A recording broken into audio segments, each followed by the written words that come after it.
धन्यवाद करता हूं। धन्यवाद Shri Arun Nehru.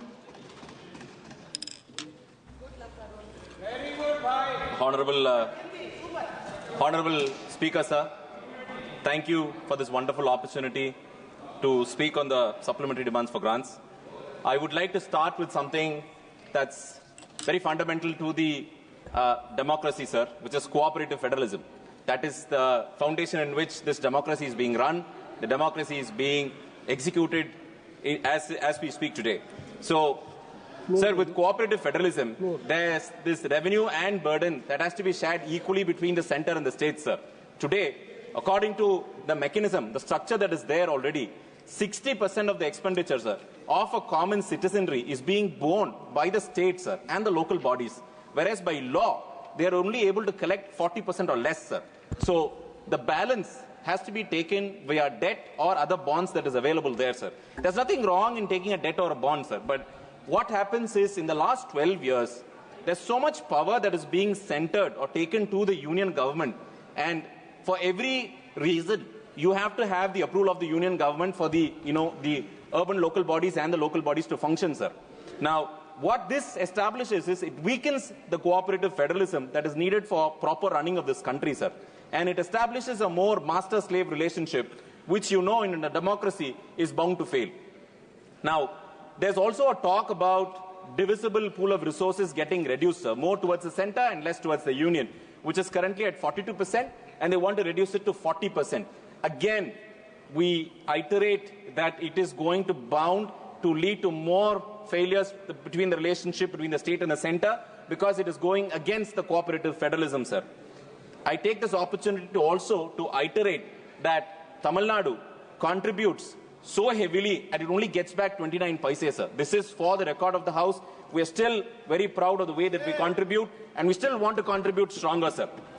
Next important topic is the income tax and the revenue and the basic revenue expenditure section of this government, sir. Well, the union budget has given the benefit of approximately 72,000 rupees as tax benefit to people who pay up to 12 lakhs of taxes, sir. I also want to bring to the attention of the House that the average inflation rate for the last 3 years is 6%, sir. Retail inflation, food inflation, and other business-related inflation, sir. Now, at 6%, if you take 12% of 12 lakhs, at 6% is almost 72,000, sir. What it does is it nullifies all the benefits that the union government wanted to give to the citizenry, sir. So what we are seeing is the benefit of inflation, which never accrues to the union government, state government, or the citizen itself, is actually going to waste.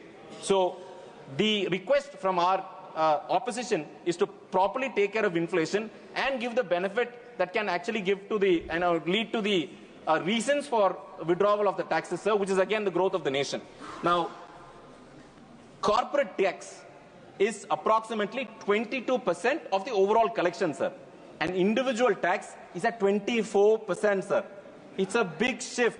The burden of running the country is shifting from the corporates to the individuals, sir. So the individuals bear more responsibility in the running of the country, which again is not a good balance to be, sir. Anywhere in the world, if you see, you have corporates taking up the burden of running the country because they are more capable. And individuals, you still want individuals to create the wealth so that they can pass it on to the next generation or contribute to the growth of the economy rather than taxes. That's our point there, sir. Now, the growth rate, sir, of direct taxes and indirect taxes, the growth rate of GST is going at approximately 1.5 to 1.8 lakh crore a year, sir. And income tax is up to 75,000 crores to 1 lakh crores a year, sir. Now, this might be very healthy for showing the country is growing with tax collection coming from other sources. If we go at the current rate, in the next 3 or 4 years, we are going to be at parity. Indirect taxes is going to parity and is going to overtake direct taxes. Again, indirect taxes are tangential. It's not direct. It's not measurable. It has an iterative strain on the people that is doing business, which is again not a good scenario. Sir, I want the government to notice that this growth rate is going to affect the future growth of this country, sir. Now, I also want to quantify the benefit of tax, the tax cut the government has given. there is approximately 122 million people who file returns and pay taxes, sir. 122 million, sir. If you remove the business houses and the people, there are approximately 1.2 billion people, sir. 1.2.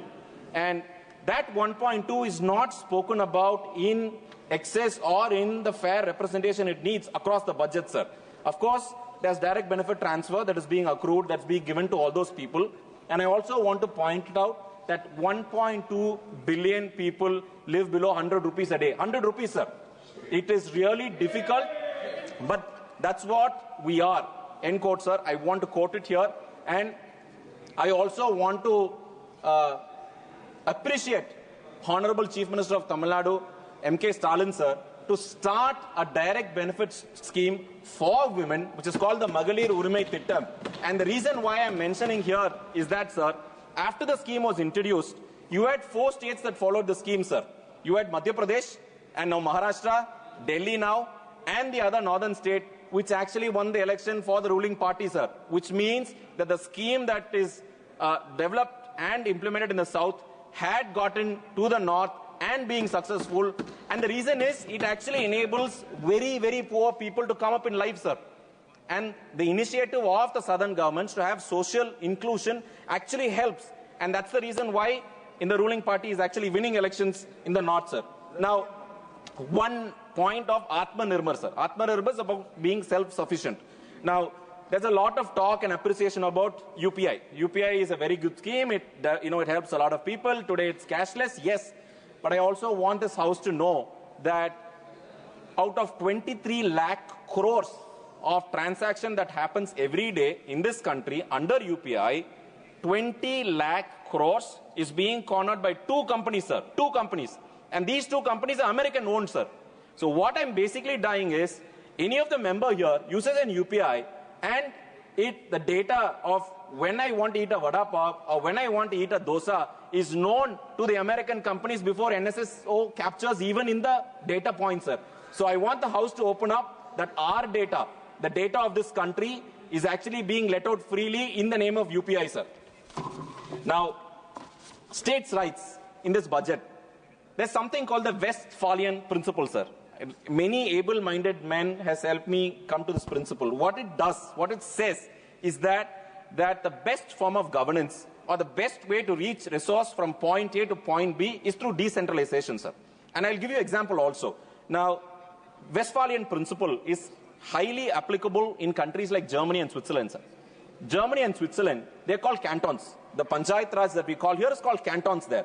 So the Panchayat Raj there decides the resource allocation and the policy, industrial policy, local policy, expenditure, revenue, sir. And today, in the last 50 years also, the rate of growth and the satisfaction or happiness index for the people in those 2 countries are much, much better than our country, sir. I will also, give the benefit of doubt to the ruling party, sir. I will also learn from the ruling party if they can show me a democratically elected government that overbeats or beats the Westphalian principle and establish more social, economic and educational equality in the country, sir. So please take note that there is inequality in the system that is being developed, sir. Your intentions are right, but end of the day, it creates a more unequal society, which we still don't want, which any of us still don't want, sir. Now, also another example of this, sir. COVID phase 1, unfortunately, we had a lot of loss. Across the spectrum, we had people's loss. And of course, the government of the day did not. This is the first time. This is a pandemic. And they had believed that centralization of decisions would actually help. But what it led to happen is it was the highest mortality rate across regions, across places, sir. I'm not complaining, but I'm just saying the facts here. On the second wave, the government decided, the union government decided that the states can decide, local regulations on what and how it has to be done, sir. The result of that is you had better tracking, better control, and better control on the mortality rates overall, sir. So the real impact, even in our nation, even in this established relationship, will help if there's decentralization of power to the center. Now, states with the resources that is being centralized across here in the union budget and the union government, sir, states are pushed more towards borrowing now. Borrowing is not bad, sir. It is good. It helps you grow faster than the resources. It helps you earn resources. so that you can pay better. I also want the House to note that the debt to GDP ratio, that the amount of healthy debt, Finance Minister, Honorable Finance Minister and the Treasury benches have been talking about sustainable debt that you can take and then pay back so that the next generation is not burdened with debt, sir. Now, Tamil Nadu's GDP, debt to GDP ratio is at 25.6%, sir. And today, union government is 57%, sir. 57. Shame. So if you earn something today, you're actually liable to pay 57 even today, sir. So I want the union government to notice that centralization of power and taking resource from the states is actually not helping the union government achieve the very same objective for which they're taking the money. So decentralization is the way forward. I would want to bring it to the attention of the House. Education, sir. Good amount of education, good amount of money is being spent on educating our future, sustaining our lead in the education, sir. Now, in this budget, 1,200 crores were allocated to Sanskrit, sir. And up to 25 lakh people approximately have told that Sanskrit is their mother tongue. Now, if you take 25 lakh people and the 1,200 crores that is being allocated in this budget, it is approximately 50,000 per person who's knowing Sanskrit in this budget for this financial year. Now, Tamil got 40 crores, sir. We are 8 crore people, sir. We are 8 crore people. Most important point, sir, from UP. UP spends 4,000 rupees per student per year, sir, in educating them, sir. 4,000, sir. I am not trying to judge or compare or know. I want this House to know that being unequal actually exacerbates being unequal, sir. It is not going to equalize any one society against the other, and it's not going to help the nation grow. So, Tamil Nadu, even with the 40 crores, we still do better. We'll do far better because that is in our nature, sir. Again, Tamil Nadu's graduate enrollment ratio is at 47%, where our national average is about 27, sir. 27, sir. And what are we spending money for, sir? We want our citizens to grow. We want our citizens to work. We want our women to get empowered so that they also contribute to the nation's growth. And today, women participation in labor is at 44% in Tamil Nadu, sir. 44%, sir. And national average is at 18%, sir. I leave it to you to decide what schemes of the government of Tamil Nadu you can take it to the center so that you can increase the average. Now, we are also, important thing is about the two-language policy, sir. Two-language policy has gotten us here, sir. When we were at independence, the UP, Rajasthan, TN, we are at the same level, sir. And today we are better because of the two-language policy. I will also explain further in the next topic. Sir, I only need 2 minutes to finish this, sir. I will finish this, sir. Central one another speaker also, and your time. Sir, yeah. So that's 15 minutes. Already you have taken more than 12 minutes. Sir, I'll just finish it in 2 minutes, sir. So central universities were established in the constitution to improve scientific temper, sir. Scientific temper. Everybody agree that central universities like IIT, IIMs are, given the mandate to improve scientific temper. Now, we have incidences in certain universities in the south where very well-learned men are talking about how cow urine can actually be useful for human health. That is a wasteful expenditure of resources, sir. Now, AI/ML, very good, interaction about artificial intelligence and machine language, sir. Now, we have actually in Tamil Nadu moved from the two-language policy to large language models, sir. That is the language which we talk. We are talking of those language models that can help workers be more productive rather than the policy of this government, which is actually giving AI to replace workers. So I would want this attention to Hamza. So last point, very last point is TN is not your adversary, sir, of the union government. We are partners in growth. We want to contribute and we're very proud to contribute, sir. Your adversaries are outside this country, sir. You name it anybody, we would want to be part of this government, sir. And finally, sir, Union Finance Minister, sir, I'm just finishing, sir. Union Finance Minister, Madam Nirmala Sitharaman, has time and again shown that, she likes Tamil. She says, Tamil and Uyir, na porandha Tamil Nadu da, I'm coming from Tamil Nadu. Sir, the very constituency, I represent the constituency which is born, sir. She was born in Musuri, sir, it's part of my constituency, sir.